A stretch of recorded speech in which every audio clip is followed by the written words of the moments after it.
Carlos vende butacas de bebé para auto en Argentina y quiere comprarlos donde sean más baratos, de modo que su ganancia comercial sea lo más alta posible.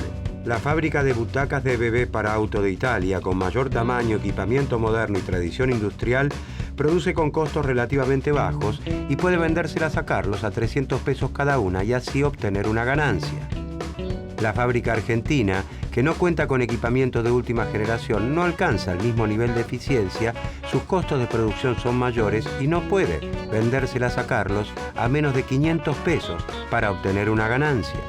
Carlos, buscando comprarla lo más barato posible para ganar el máximo con la reventa, optará por comprarlas en Italia. Carlos piensa en su beneficio comercial. ¿Puede el Estado argentino tomar alguna medida para revertir esa lógica comercial y favorecer el desarrollo de su industria? ¿Qué pensador puede aportar alguna solución al conflicto?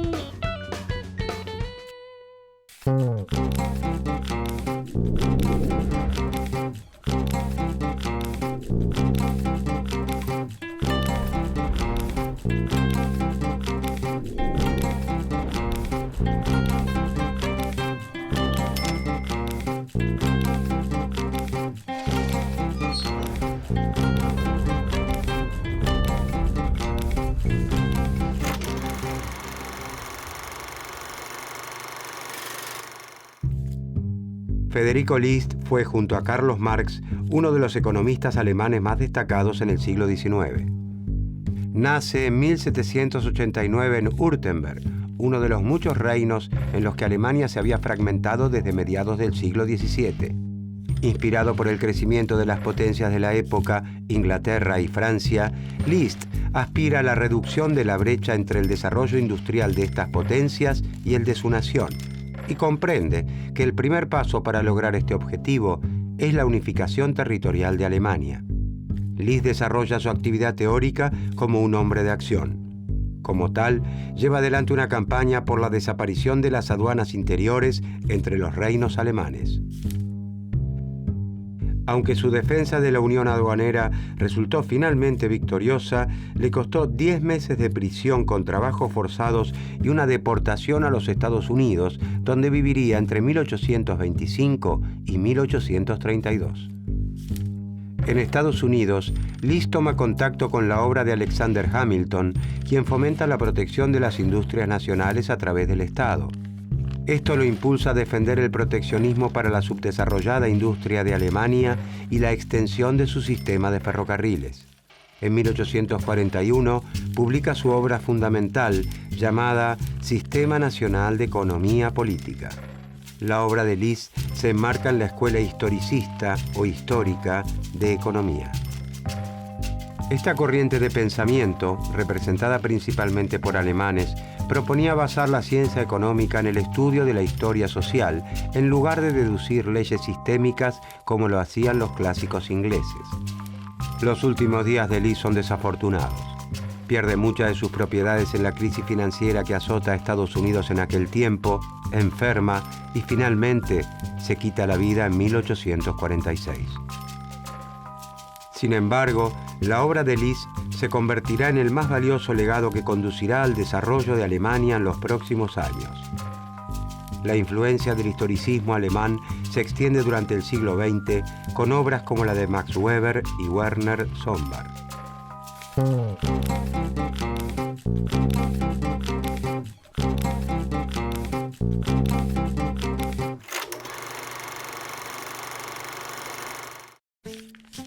Desde los inicios de la Revolución Industrial, el Reino Unido y Francia contaron con territorios consolidados y aún con colonias de ultramar para desarrollar sus mercados. Los territorios vinculados por el idioma alemán, en cambio, se hallaban fragmentados en 39 reinos independientes que constituían, desde 1815, la Confederación Germánica.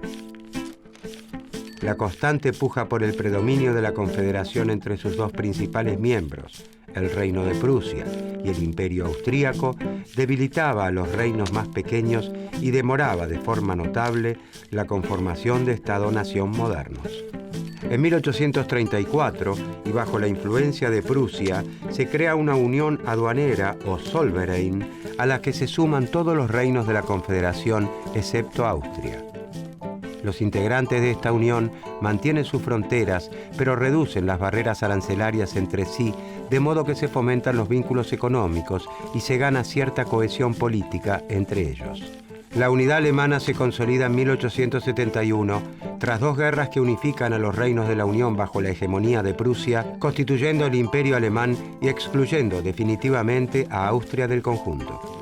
Por lo tardío de su unidad, Alemania se industrializa con un retraso importante frente a las potencias económicas de la época, aunque contando con importantes elementos a su favor: cuantiosos recursos naturales, una fuerte tradición en la confección de manufacturas y un sistema educativo avanzado con bajas tasas de analfabetismo.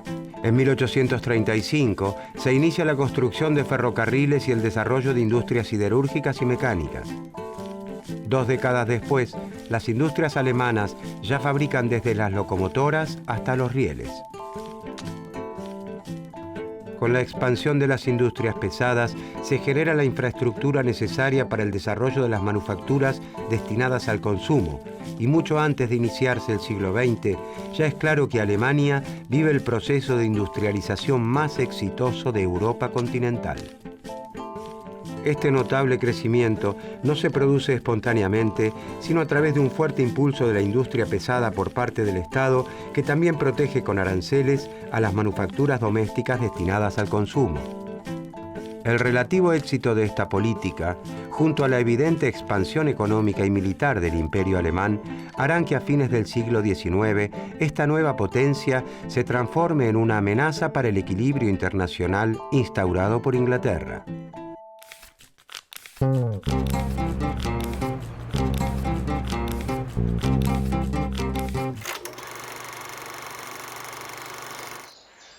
Los economistas suelen realizar supuestos acerca de la realidad social, construyendo un modelo simplificado de la misma que permite analizar solo algunos de sus aspectos, tomándolos de forma aislada. Este procedimiento es similar al que se realiza en las ciencias naturales, cuando se eligen los elementos que se utilizarán para un experimento y se los aísla en un entorno que cumple ciertas condiciones. Los modelos son a veces útiles para el análisis de aspectos particulares de la realidad social, ya que en este campo los experimentos no tienen sentido científico. Sin embargo, cuando los supuestos se encuentran alejados de la realidad, los análisis pierden sentido y las conclusiones derivadas de ellos fracasan en explicar lo que pretendían. Los historicistas reclaman una mayor aproximación de la teoría económica a la realidad social y critican la elevada abstracción de la ciencia económica tal como la practican los clásicos del Reino Unido. Afirman que los fenómenos sociales están interrelacionados por naturaleza y por lo tanto solo pueden entenderse como una unidad. De este modo, consideran que no es posible comprender la economía sin estudiar, por ejemplo, la historia, la política y la geografía concretas donde los procesos económicos ocurren. Los historicistas se oponen también a la pretensión de establecer leyes económicas universales que ven reflejadas en autores como Adam Smith. Afirman que si bien es posible identificar ciertas regularidades económicas, debe quedar en claro que su validez no es universal, sino que dependen de las condiciones históricas y geográficas en las que actúan. La escuela histórica alemana también discute con los clásicos la suposición de que los seres humanos solo se mueven como agentes individuales movidos por su interés personal. Los historicistas sostienen, en cambio, que los móviles de la actividad humana son variados, múltiples y complejos. No solo nos conducimos por la búsqueda del enriquecimiento, el interés personal y el egoísmo, sino también, por ejemplo, por la vanidad y el éxito. Incluso existen móviles más desinteresados, como la solidaridad ante el sufrimiento del prójimo y el deseo de ser útiles a la sociedad. Aislar solo uno de estos móviles para los historicistas es exponerse a conclusiones erróneas. Incluso suponiendo que el hombre busque ante todo su interés personal, es evidente que son muy pocos aquellos que pueden conocer acabadamente qué es lo que más les conviene.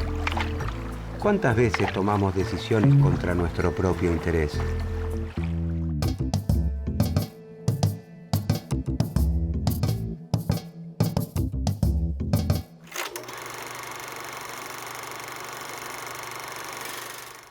List reintroduce en la ciencia económica el concepto de nación. Considera que el análisis económico de los autores clásicos soslaya la división del mundo en naciones independientes con intereses particulares. Según List, el potencial de una nación no surge de la reunión de las capacidades de todos los individuos que la integran tomados aisladamente, sino que depende principalmente del estado social y político y del grado en el que la nación, como un todo, ha avanzado en la división del trabajo. La humanidad no se compone por individuos aislados, sino por naciones. Entre el individuo y el género humano existe para List la nación, con su lengua particular, su literatura, su origen y su historia propios, con sus costumbres y sus hábitos, sus leyes y sus instituciones, con sus pretensiones a la existencia, a la independencia, al progreso y con su territorio bien definido.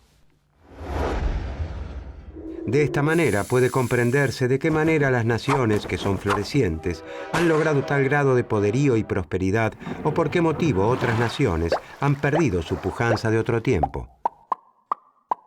De hecho, dice List, la protección de la industria implementada por Inglaterra, mediante reglamentaciones comerciales, hasta transformarse en la economía más eficiente del mundo, ha afectado a la industria alemana. Las exportaciones baratas inglesas, que ahora reclaman el libre cambio, han limitado el desarrollo de la industria nacional alemana. List parte de la concepción de nación como entidad distinta a la suma de los ciudadanos. Cree que no es cierto que lo mejor para el comerciante individual sea lo más conveniente para el país, como propiciaba David Ricardo, y que las naciones subordinan los intereses de sus ciudadanos a sus propios intereses nacionales. Por lo tanto, una nación debe procurar construir un todo completo que mantenga relaciones comerciales con otros países de acuerdo a sus propios intereses como sociedad. Y para eso, deberá desentrañar cómo, en la situación actual del mundo, puede avanzar en su proceso de desarrollo.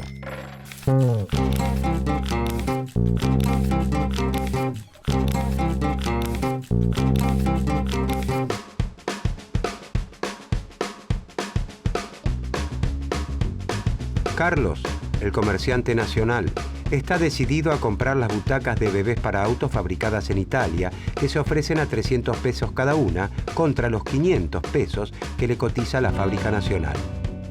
Es evidente que su decisión está basada en la ganancia comercial que puede obtener con la reventa, pero también se sustenta en la calidad del producto. Pero entonces, el Estado argentino decide apoyar las actividades relacionadas con la seguridad vial y se propone desarrollar las industrias nacionales relacionadas con esa política que quiere atender. No es un cambio que se dará inmediatamente, pero se supone que, disponiendo de un mercado más grande y ganando escala de producción, la producción nacional va a ir mejorando. Por eso, como primera medida, el Estado argentino cobra un impuesto a las butacas importadas de 300 pesos. El precio de las butacas italianas aumenta a 600 pesos. El precio de las argentinas sigue siendo de 500 pesos. Carlos elige las butacas nacionales por el precio, pero está disconforme cuando compara la calidad del producto local con la del importado.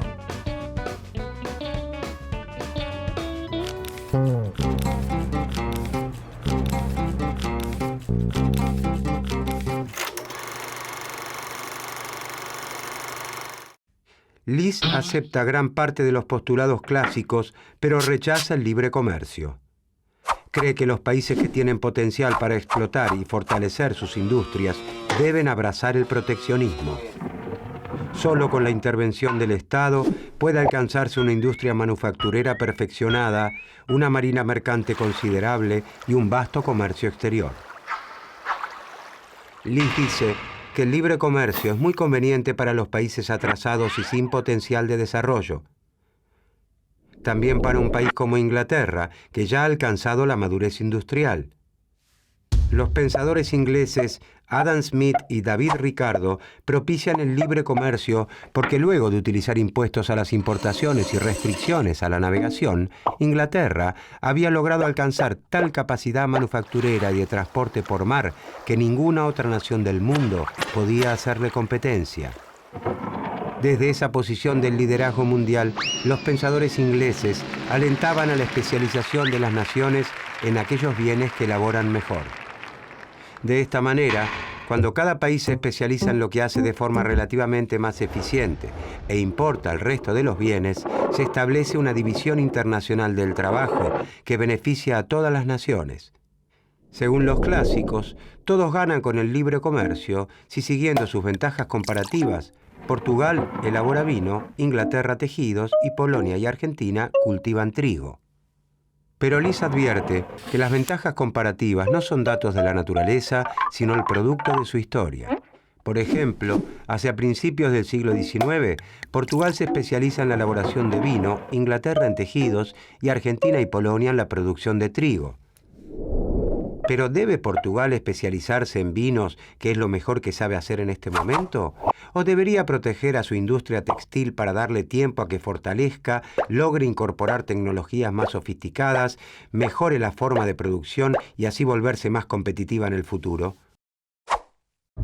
Liz está a favor del libre comercio solo en el caso de que dos países que participan del intercambio gocen de igual nivel de desarrollo en materia de industria, comercio y navegación. En el estado actual, dice List, los efectos de la libertad de comercio serían que Inglaterra se convertiría así en una única e inmensa ciudad manufacturera. Según su análisis, el liberalismo es en realidad una mera justificación de los intereses industriales de Gran Bretaña, que utilizaron el proteccionismo y las restricciones a la navegación para alcanzar un nivel de desarrollo tal que ninguna nación puede sostener la libre competencia con ella. En otras palabras, gracias a la escalera de la protección, han podido trepar al desarrollo industrial y una vez arriba, patean la escalera abogando por la libertad de comercio, de modo que el resto de las naciones no puedan subir tras ellos. La potencia económica de la nación, dice List, no se debe evaluar en términos de la riqueza o de los bienes materiales de que dispone en un momento dado, sino de la fuerza o capacidad productiva con la que cuenta. Algunos países pueden ser potencialmente muy ricos e ignorarlo por no haber podido explotar sus recursos. Por lo tanto, es más importante concentrarse en cómo llegar a ser que en lo que se es en un momento dado. El poder de generar riqueza es infinitamente más importante que la riqueza misma. Por lo tanto, la política debe concentrar sus esfuerzos en desarrollar las fuerzas productivas y no en procurar el bienestar inmediato.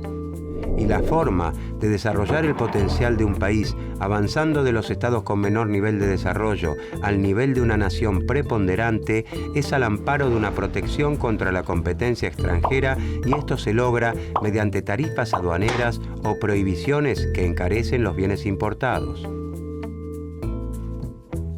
Sin embargo, el proteccionismo a la industria es visto por List como un medio y no como un fin en sí mismo.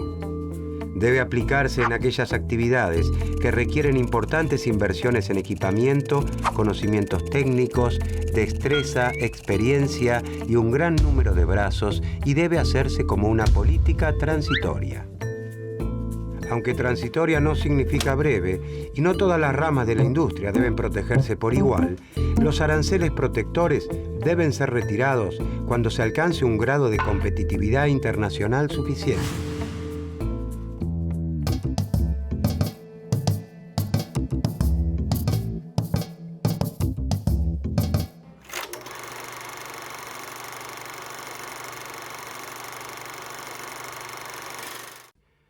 La obra de List ejerce una influencia muy importante en los países que buscan industrializarse y no quedar rezagados frente a los más avanzados.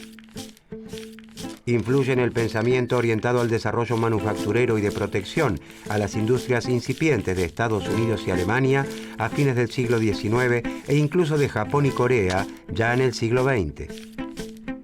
Como pensador, Lis ocupa un lugar destacado en las historias latinas y alemanas del pensamiento económico, pero prácticamente no aparece en las historias del pensamiento económico escritas por autores anglosajones. Los historicistas llegan como conclusión a la necesidad del intervencionismo.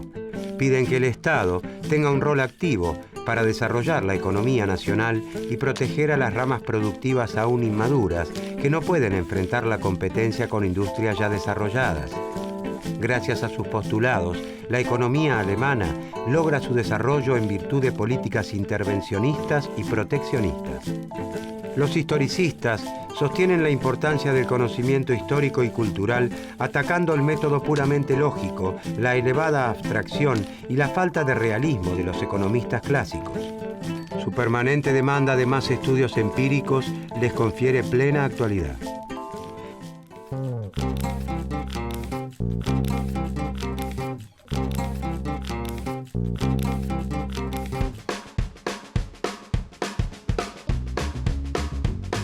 Luego de un tiempo, desde que el Estado argentino decidiera fomentar las industrias nacionales relacionadas con la seguridad vial y de que Carlos continuara inclinándose por las nacionales, las butacas argentinas para bebés han mejorado su calidad hasta equipararse completamente con una butaca fabricada en Italia. El incremento en la producción de butacas argentinas le ha permitido a la industria nacional ganar eficiencia, incorporar tecnología y equipamiento y reducir el costo de producción. Ya no se justificaría el impuesto a la importación de butacas italianas. Gracias a la protección, las fábricas argentinas de productos de seguridad para bebés crecieron, incrementaron su demanda y colaboraron con el cumplimiento de la política de seguridad vial al salvar muchas más vidas en caso de accidentes.